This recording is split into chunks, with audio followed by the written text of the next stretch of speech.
Friends, my name is Nargis Gupta. In this video, we will discuss about the GATE 2017 question paper solution based on a compiler design. So basically 2017 GATE में दो session में exam हुआ था, morning session और afternoon session. इन दोनों sessions में जितने भी क्वेश्चंस कंपाइलर डिजाइन से आए वो सब मैंने इस वीडियो में कवर अप करूंगा.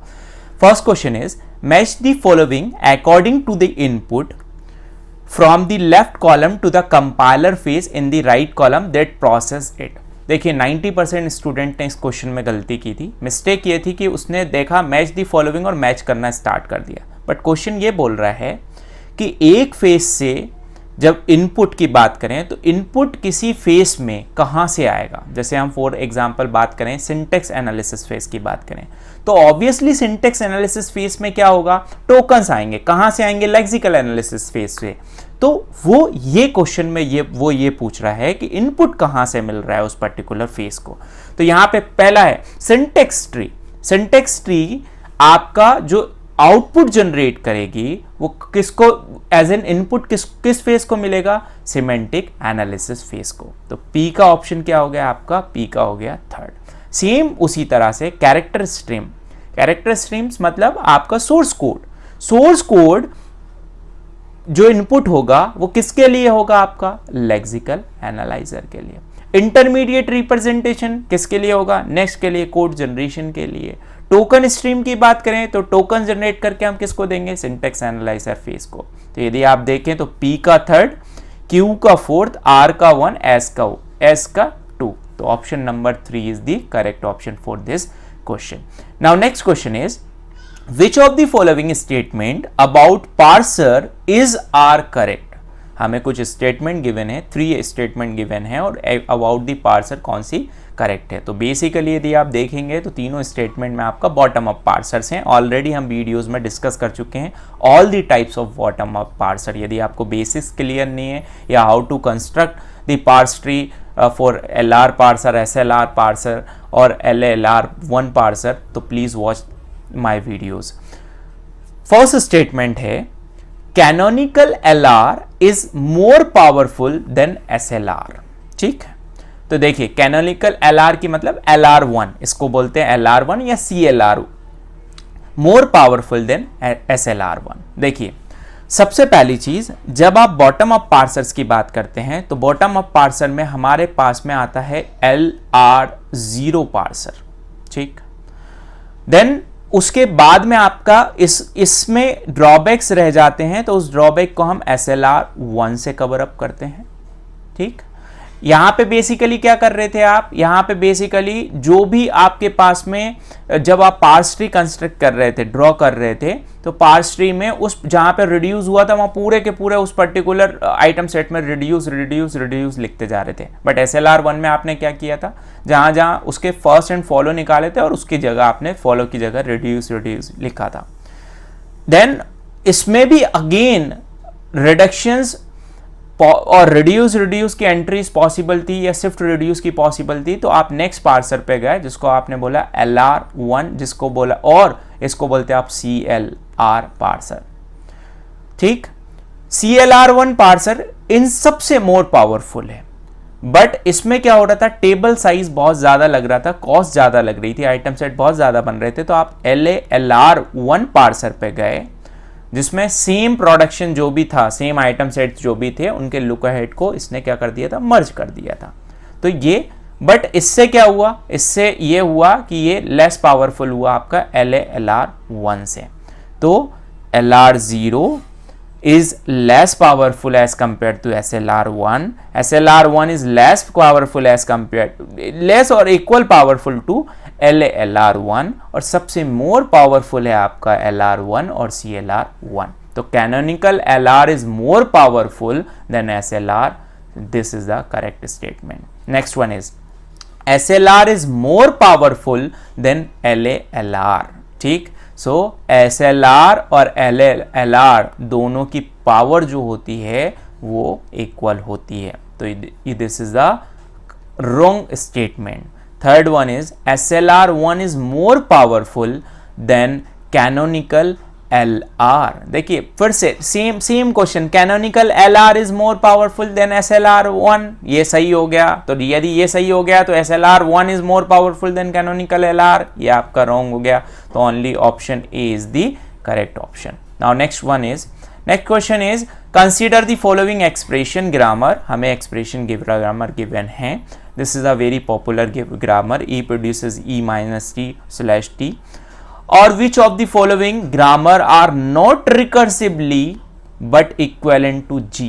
ठीक, नॉट लेफ्ट रिकर्सिव। देखिए जब आप LL1 पार्सर बनाते हैं, टॉप डाउन पार्सर बनाते हैं, रिकर्सिव प्रेसिडेंस पार्सर बनाते हैं, तो उस पार्सर में आपको दो काम करने होते हैं, लेफ्ट रिकर्जन को रिमूव करना होता है, लेफ्ट फैक्टरिंग को रिमूव करना पड़ता है।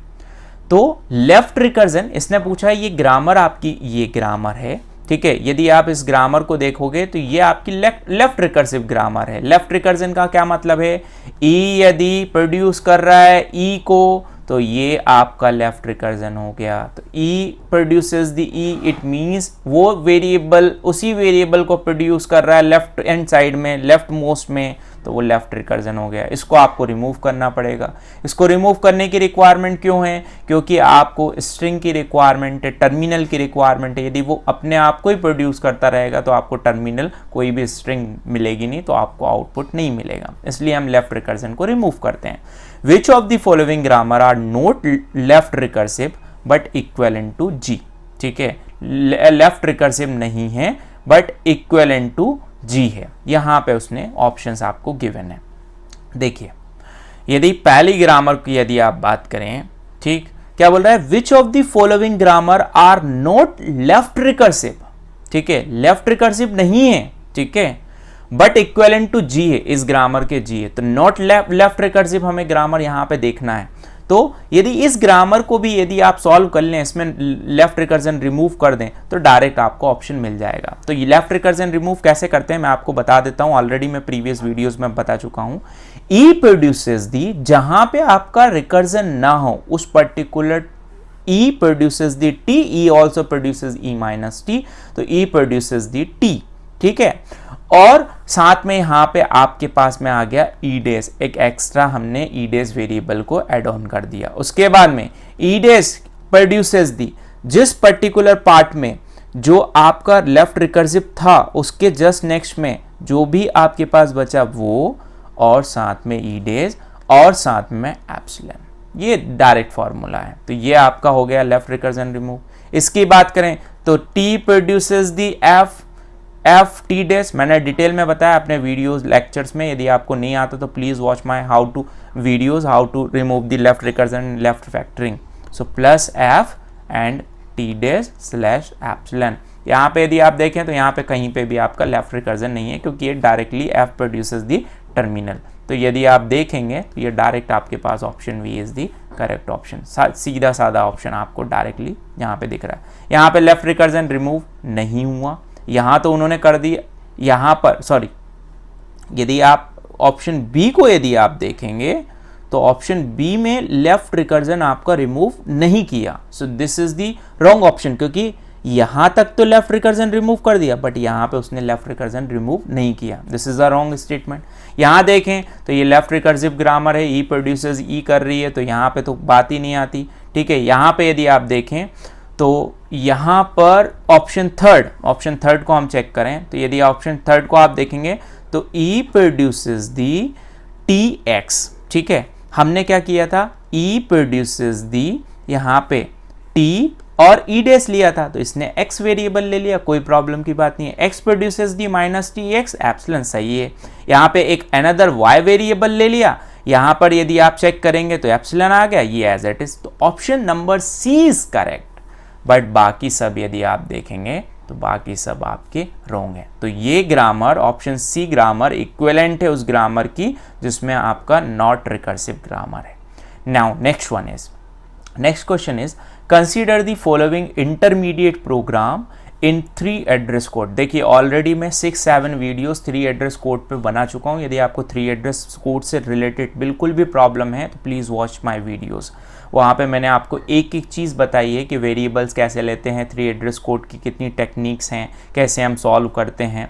ठीक। नाउ बोला है उसने ये 3 एड्रेस कोड दिया है, which one of the following correspond to the static single assignment form of the above code. ठीक है, इस कोड की स्टैटिक सिंगल असाइनमेंट फॉर्म क्या होगी। देखिए इस पर्टिकुलर प्रोग्राम के अंदर, इस पर्टिकुलर कोड के अंदर आपको एक चीज़ का ध्यान रखना है कि जो भी आप टेम्पररी वेरिएबल डिक्लेयर करते हैं वो यूनिक होना चाहिए। मतलब जैसे कि नहीं आपने लिखा a माइनस बी, ठीक है, तो a माइनस बी जो वेरिएबल होगा, तो let suppose a minus B को उसने किसी पर्टिकुलर वेरिएबल के अंदर असाइन किया, a माइनस बी की वैल्यू को p3 के अंदर। तो जब आप यहाँ पे p लिख रहे होंगे तो p का क्या मतलब हो गया, p का मतलब हो गया ये वैल्यू p3 की मल्टीप्लाई c, इसको आपको कहीं और स्टोर करना पड़ेगा, लेट सपोज p4 में। ये लाइन हो गई, ये लाइन हो गई, ठीक, क्योंकि नेक्स्ट न्यू वेरिएबल की रिक्वायरमेंट पड़ेगी। u और v, ऊपर कहीं u और v है नहीं है, u मल्टीप्लाई v कहीं पे स्टोर करना पड़ेगा, एक और आपको न्यू वेरिएबल की रिक्वायरमेंट पड़ेगी। p प्लस क्यू की यदि आप बात करें तो p की वैल्यू, p किसका रिजल्ट है इसका, q किसका रिजल्ट है इसका, यहां पे आपने क्या लिया p3 और p4 और प्लस हो गया, इसको कहां स्टोर करना पड़ेगा, एक और न्यू वेरिएबल के अंदर। इस तरह से जो भी ऑप्शन होगा वो आपका करेक्ट ऑप्शन होगा। यदि यहां पे आप देखें तो p1, ठीक है, यहां तक सही है, बट यदि आप देखें तो ये p1 ऑलरेडी यहां पे एक्सेस कर चुके थे, आप असाइन कर चुके थे, तो p1 में डबल से यहां वैल्यू असाइन नहीं होगी, यूनिक वेरिएबल्स की रिक्वायरमेंट है, तो ये ऑप्शन आपका गलत हो गया। बी ऑप्शन की बात करें p3, यहाँ p3 आ गया, p4 में चला गया, p4, यही तो हमारा ऑप्शन जो हमने करके देखा, this is a correct option. Next question is consider the following grammar, हमें एक ग्रामर गिवन है, which is the follow of Q, हमें फॉलो ऑफ क्यू बताना है। बहुत सिंपल है, फर्स्ट एंड फॉलो निकालना, मैं ऑलरेडी अपने वीडियोस में आपको बता चुका हूँ। एक बार यहाँ पे और डिटेल में आपको एक्सप्लेन कर देता हूँ how to calculate first and follow. देखिए जो ग्रामर है उसमें वेरिएबल्स क्या हैं आपके पास, p, एक q है, और आपके पास में r है, और आपके पास में क्या है यहाँ पे s है। तो बट हमसे सिर्फ q के बारे में पूछा है कि q का फॉलो क्या होगा, बट मैं आपको पूरा क्वेश्चन सॉल्व करके बता देता हूँ। यहाँ मैं निकाल रहा हूँ फर्स्ट, क्योंकि हमें फॉलो के लिए फर्स्ट की भी रिक्वायरमेंट पड़ेगी, और ये लिख लिया हमने फॉलो। p के यदि आप फर्स्ट की बात करें तो p का फर्स्ट क्या हो गया, x इज अ टर्मिनल, तो x ही हो गया। q की बात करें तो तो y, और क्या हो गया z इज ऑल्सो टर्मिनल, तो yz आ गया। r की बात करें तो w इज अ टर्मिनल, और एप्सिलॉन भी आ जाएगा, तो एप्सिलॉन आ गया। s की बात करें तो y हो गया, ये सिंपल से फर्स्ट निकल गया। फॉलो की बात करें तो जो भी स्टार्टिंग वेरिएबल होगा उस स्टार्टिंग वेरिएबल में आप क्या करते हैं, डॉलर इंक्लूड कर देते हैं, डॉलर इंक्लूड कर दिया, ठीक। उसके बाद में राइट हैंड साइड पे देखो p कहीं दिख रहा है, नहीं दिख रहा है, तो इसके फॉलो क्या हो गए, डॉलर ही हो गया। q की बात करें, q की यदि बात करें तो इस पूरी ग्रामर में राइट हैंड साइड में q कहाँ है, यहाँ पर। इसके अलावा आप देखें q कहीं पे भी नहीं है। q के जस्ट नेक्स्ट में यदि कोई टर्मिनल होता तो वो terminal as it is follow का पार्ट होता। q के जस्ट नेक्स्ट में क्योंकि टर्मिनल नहीं है, एक वेरिएबल है, नॉन टर्मिनल है r, तो जो भी r के फर्स्ट होंगे वो आपके q के फॉलो होंगे। But remember one thing, follow में कभी भी एप्सिलॉन नहीं आता, तो r के फर्स्ट क्या होंगे आपके, r का फर्स्ट क्या है आपका पास, w और एप्सिलॉन, तो एप्सिलॉन कभी भी नहीं आता, तो हम क्या करेंगे, इस r की जगह यहाँ पे एप्सिलॉन पुट कर देंगे। जैसे ही r की जगह एप्सिलॉन पुट करा, हम आगे बढ़ेंगे तो s मिलेगा। यदि आगे बढ़ते और कोई टर्मिनल आ जाता तो डायरेक्ट टर्मिनल लिख देते, बट वेरिएबल आया है तो उस वेरिएबल क्या फर्स्ट देखना पड़ेगा, तो s के फर्स्ट देखे तो क्या मिला आपको, y, तो w और y क्या मिल गया, follow of q। By chance यहाँ पे भी एप्सिलॉन होता तो जो भी p के फॉलो होते वही आपके q के यहाँ पे फॉलो होते। r का देख लें सेम एज इट इज, तो r यहाँ पे देखें तो r के जस्ट नेक्स्ट में क्या है, s है, तो s के जो भी फर्स्ट होंगे वो, तो यहाँ s का फर्स्ट क्या हो गया, y हो गया। उसके बाद में s की बात करें तो s के जस्ट नेक्स्ट में कोई भी नहीं है, तो p के जो भी फॉलो होंगे वो आपके s के फॉलो होंगे। This is a simple question, so w and y is the correct option for this question. Now last question is, if grammar G is grammar with production, if G is a grammar with production, आपको ये production given है, where S is the start variable, then which of the following string is not generated by G, मतलब G से इनमें से चारों में से कौन सी स्ट्रिंग जनरेट नहीं होगी। तो सबसे पहली स्ट्रिंग अपन ले लेते हैं, ए बी देख लेते हैं जनरेट हो रही है नहीं। देखिए अब यहाँ पे आप LMD से भी सॉल्व कर सकते हैं, RMD से भी सॉल्व कर सकते हैं, क्योंकि यहाँ पे कुछ भी गिवन नहीं है कि टॉप डाउन है बॉटम अप है, तो आप सिंपल सा नॉर्मल प्रोसीजर इसमें फॉलो करें, LMD से करेंगे तो ईजी पड़ जाएगा। ठीक, तो ए बी जनरेट कर रहा हूं मैं, RMD से भी हो जाएगा, कोई प्रॉब्लम की बात नहीं है। ए बी जनरेट कर रहा हूं तो ए बी किससे मिल जाएगा, ASB से मिल जाएगा मुझे। देखें, क्योंकि चांसेस और भी हैं, उसने एम्बिगुअस है या नहीं पूछा, उसने पूछा कि इनमें से कौन सी स्ट्रिंग नहीं जनरेट होगी, बस हमें वो बताना। एस की जगह फिर से क्या कर दूं मैं, एस की जगह अब मुझे क्या चाहिए था, ए बी, तो BSA रख दूं, और ये B ऑलरेडी है, और S की जगह आप क्या कर देंगे, यहाँ पे एप्सिलॉन पुट कर देंगे, तो ए बी तो यहाँ पे सही निकल गया। ट्रिपल ए बी की बात करें, ठीक, तो ट्रिपल ए बी की यदि आप बात करोगे तो मैं ऑप्शन में ये वाला लेता हूँ, फर्स्ट वन, S प्रोड्यूसेस दी SAS, ठीक है।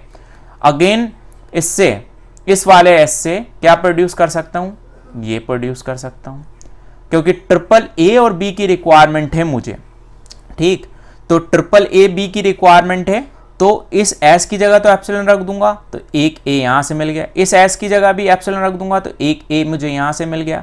अब S की जगह, क्योंकि मुझे B की भी रिक्वायरमेंट है, तो ये वाला रख दूं मैं, ASB रख दूं, तो ये ट्रिपल A आ गया, B उस S की जगह एप्सिलॉन रख दूं, मतलब ये भी मेरे को यहाँ ना। ऑप्शन नंबर थर्ड की यदि अपन बात करें, A इसको सेटिस्फाई करा के देखें, तो यहां पर यदि आप देखोगे तो S प्रोड्यूसेस दी SS, ये ले लिया हमने। इस S से क्योंकि हमें A की रिक्वायरमेंट है, तो ASB हमने ले लिया, ये एज इट इज। इस S की जगह एप्सिलॉन रख दें, तो AB और S, तो देखिए A और B तो अपने को मिल गया। अब S की जगह हमें B की रिक्वायरमेंट है, तो इस S से क्या करें अपन, BS, ये वाला रख देते हैं, BSA, तो यहाँ पे ABB भी मिल गया हमें पास, एक A भी मिल गया। अब एक और A की रिक्वायरमेंट है, तो इस S से अपन एक और A जनरेट कर सकते हैं। कैसे S जनरेट कर सकते हैं, SAS, और इन दोनों S की जगह आप एप्सिलॉन रख दें, तो ये भी आपका करेक्ट स्टेटमेंट है। बट जब आप लास्ट में, क्योंकि वो बोल रहा है कि which one of the following is not generated by G, तो ऑब्वियसली ये आपका G जनरेट नहीं कर पाएगा, this is a wrong option. आप इसको करके देखिए। So this is all about the GATE 2017 paper solution based on a compiler design. Thank you so much.